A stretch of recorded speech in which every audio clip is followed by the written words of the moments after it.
Ma'am, for the 50th time, I cannot give you your son's password. For a little background, I work at IT at my college. Usually I work in the back so I don't have to deal with people, but once a week I get to grace the help desk. My school gives its student a lot of privacy and they can decide what the school can release to other people when they come for orientation. It ranges from we're an open book to we can't verify the student's existence. This student selected that we cannot verify his existence, which applies to everyone that is not an immediate family member. So be me, bored out of my skull, watching the minutes tick by for the last 5 minutes of my shift, ready to get dinner. I get a call from whom shall be known as Apache, a very aggressive helicopter parent, hence the attack helicopter. Thank you for calling my school's IT help desk. How can I help you? Hello, my name is Apache and my son goes to the school but is having trouble logging in to our online panel for students. Can you give me his password? I'm sorry to hear you're having trouble. However, we do not keep students' passwords on record. If he's having issues, he can reset it online, call us, or come down to the building we're in to come get it fixed. Well, then can I get it reset then? He really needs to get in. I'm sorry, but it has to be him who asked to get it reset. I can't do it for anyone else. But I'm his mother. I can reset it for him.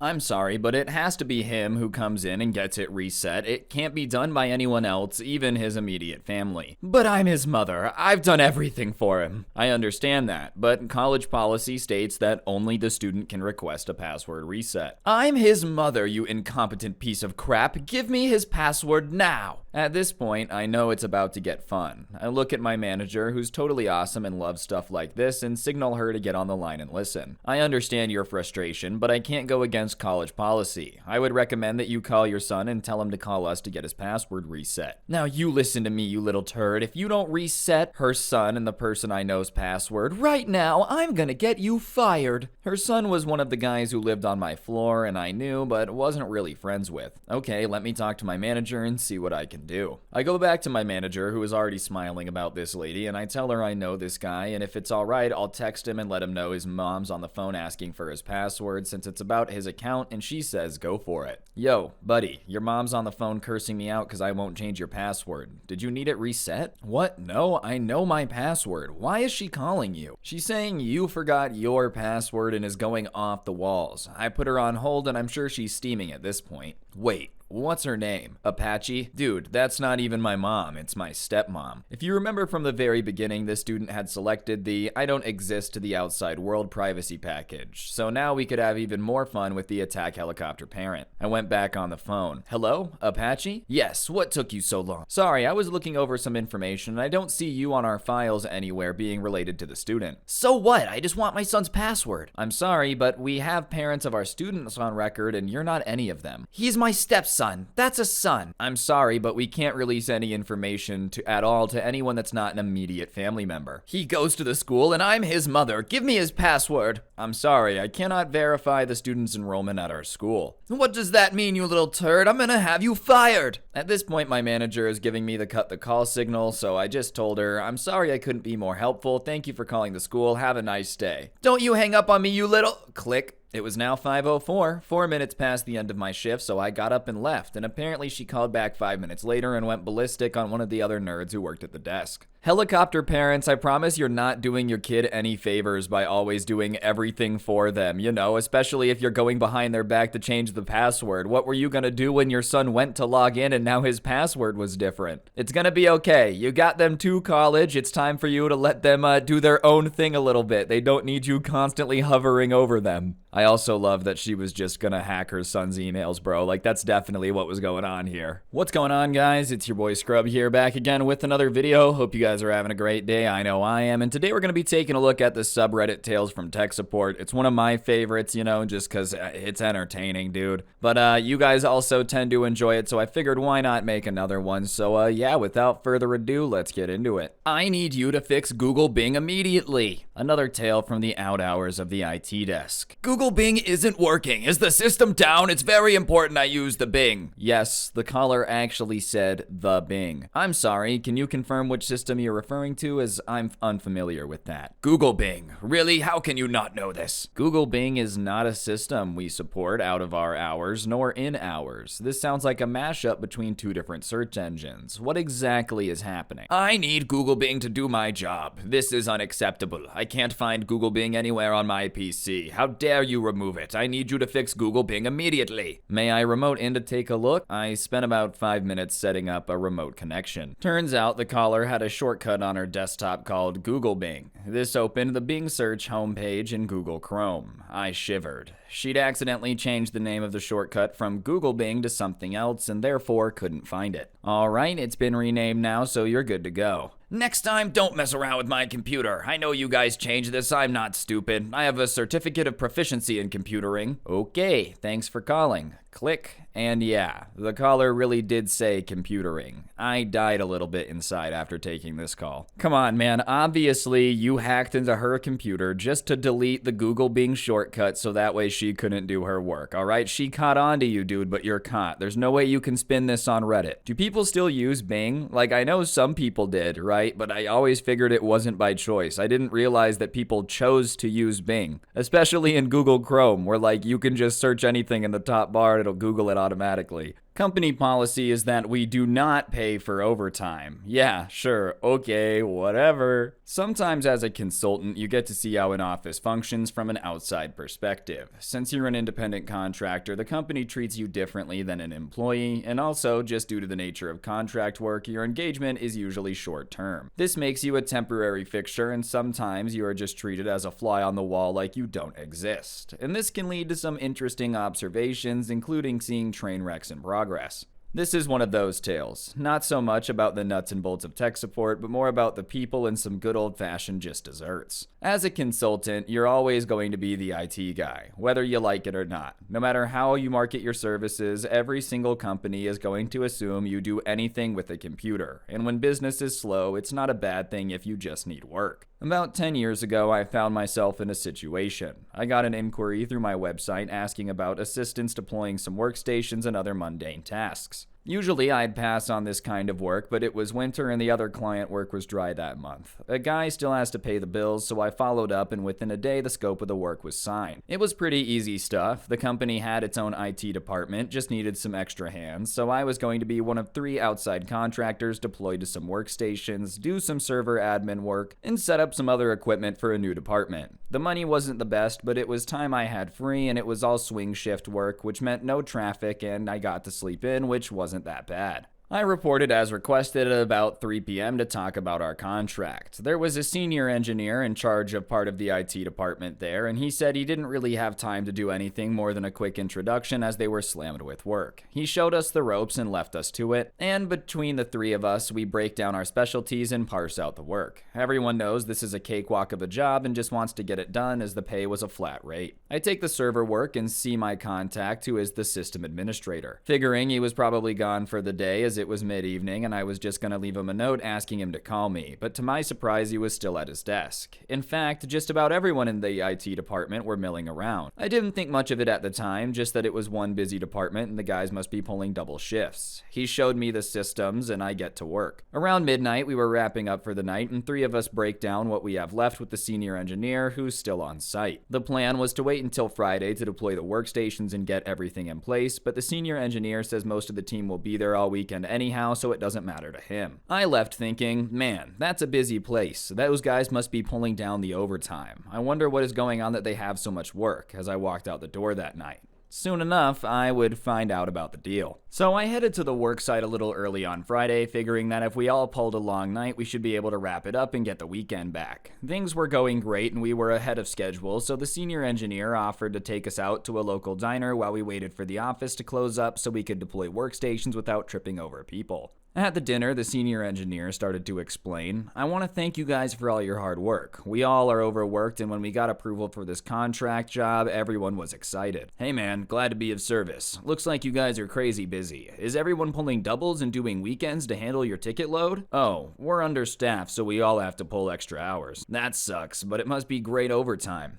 Overtime? Yeah, not really. We're all salaried, some loophole or something. We just put in the time because we all need the job right now. The conversation trailed off from there, but it left me thinking. In this state, most IT workers are eligible for overtime as a matter of law. There's no loophole or something like that. Something's not right. Anyways, back at the work site, I'm in the network closet with the system administrator, hooking up some ports and finishing the server work. He's a friendly guy, so we start chatting. I was talking to your buddy, and it seems like you guys work insane hours here. I was trying to fish for a little information. Oh yeah, it's been like this for a year. 60 hours is a light week these days. It's bullcrap. Yeah, the other guy said that you don't get overtime? That's what the boss tells us. Let me show you something. He pulls up an email exchange he had with the manager, and it's dated about 10 months ago and makes the very point I thought the entire department should be getting overtime and how the law requires it. And his boss's response in bold in caps was it's company policy to not pay any overtime for working more than 40 hours. It's a part with the job, deal with it or find another place to work. Then the system administrator smirked and showed me his response. Sure, okay, whatever. His emphasis. And that was at the end of the exchange. Look, I'm not a lawyer, but you might want to call up the labor department because I'm pretty sure it's illegal for you guys to not be getting overtime. Then, to my surprise, the system administrator pulls up another email from his personal account.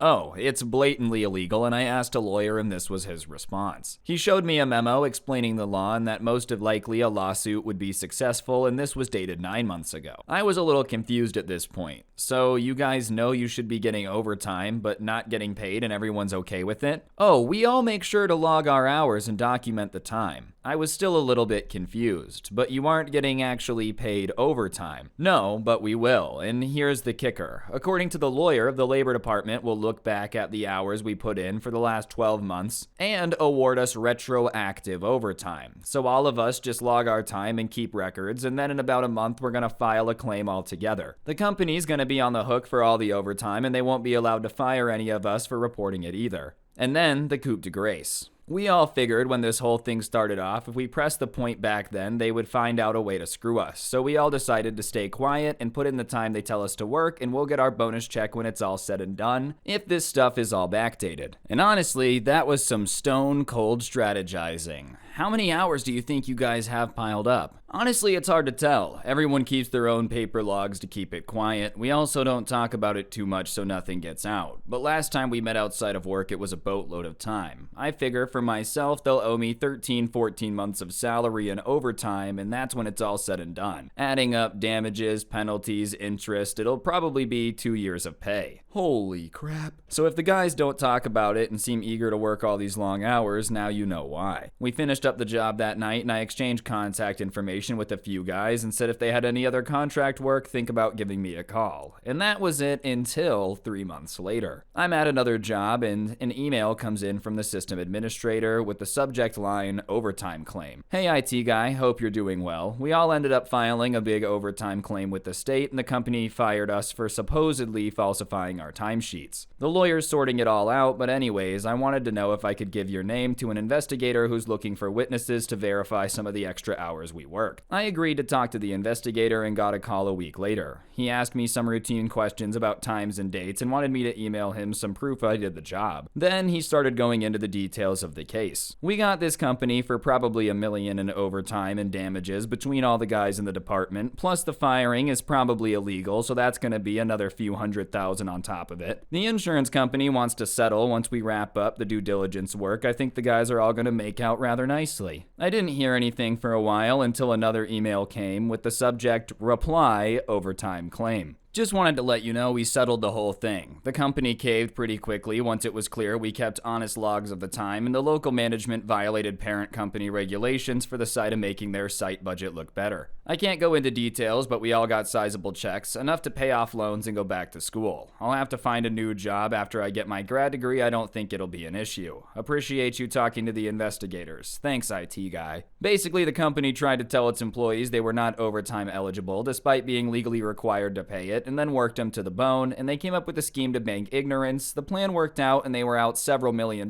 because of inept management. I don't even know what to say about this one, especially when you email the boss and say, listen, listen, bro, you're giving us way too much overtime. You gotta pay us. And they say, it's company policy. I'm not sure if he's aware of the fact that company policy doesn't necessarily overrule the law. Was that what they told the judge? No, you don't understand. We're legally required to pay overtime, but we didn't want to. You deleted all my files. IT saw a ticket had come in and it was from a confused woman, and it said, you deleted all my files, I need them to do my job. IT called the woman to see what was going on because we don't delete personal files from people's computers unless there's good reason and we have permission. So while he was gone the phone, he remotes into the computer and notices everything but the recycling bin is missing on the desktop. And he notices that there's files in the recycling bin, so he opened it and all the files were there. Here's all your old files, did you move them in here? Yes, I did. I moved them into the recycle bin so they will be clean for me to work on them. Excuse me? Yeah, I moved them to the recycle bin to make them new again so I can reuse the files. This is the trash bin. You would move the files here to delete them off the computer. It's not a trash can, it's a recycling bin. It says so underneath the icon. So for the next half hour, my buddy had to teach her how to use the recycling bin. To be fair, it is not a trash can. Obvious to everybody who uses technology, but if you're like some old person who doesn't really get it too much, I can understand how it might be a little bit confusing.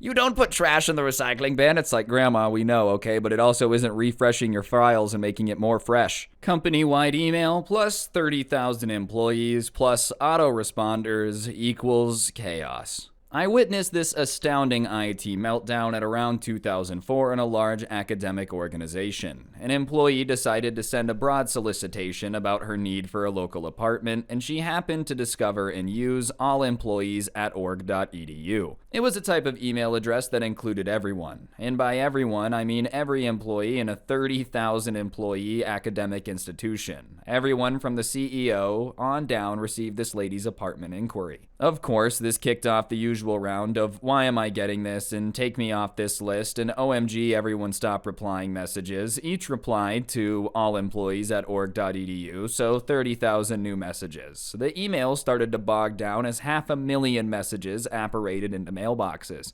IT fail number one was not necessarily making all employees at org.edu email address. That would be reasonable, but granting unrestricted access to it was what I didn't understand. You could have configured it on the mail server to check the sender and generate the not the CEO, not authorized reply. That wasn't the real problem. The incident might have simmered down after people stopped responding. However, in a 30,000 employee organization, lots of people go on vacation. And some of them, let's say 20, remember to set their email to an auto-respond about their absence. And the autoresponders responded to the same recipients, including allemployees@org.edu. So every I don't care about your apartment message didn't generate 30,000 copies of itself. It also generated 30,000 times 20, or about 600,000 new messages. Even the avalanche of apparent apartment messages became drowned out by the volume of I'll be gone till November auto replies. This also wasn't the real problem, which again might have died down by itself. The real problem was the mail servers were quite diligent, and the autoresponders didn't just send one I'm away message, they sent an I'm away message in response to every incoming message, including the I'm away messages of the other autoresponders. The autoresponse avalanche converted the entire mail system into an Agent Smith-like replication factory of away messages as autoresponders incessantly informed not every employee, but also each other about employee status. The email system melted down and everything went offline. A 30K wide enterprise suddenly had no email for 24 hours. But that's not the end of the story. The IT staff buried themselves with mucking out the mailbox from these millions of messages and deactivating autoresponders. They brought the email system back online, and their first order of business was to send out an email explaining the cause of the problem, and they addressed it to allemployees@org.edu. But before they sent their email messages, they disabled most of the autoresponders, but missed at least one. Oh, so they just had to do the entire thing all over again? At least it wasn't 600,000 this time, it was just, 300,000. Honestly, bro, I don't understand how you don't double check that every autoresponder is off before you send another email. And also, definitely just turn off that email address. Just delete it. How to fix a laptop that won't boot in under a minute. Last year at the help desk, I got a call from a user complaining that the laptop we issued him would not read DVDs. He was one of the I'm a very busy and important man and don't have time to follow your troubleshooting steps over the phone, just fix it kind of guys. So he said he'd get someone to drop it off at our office and pick up a loaner.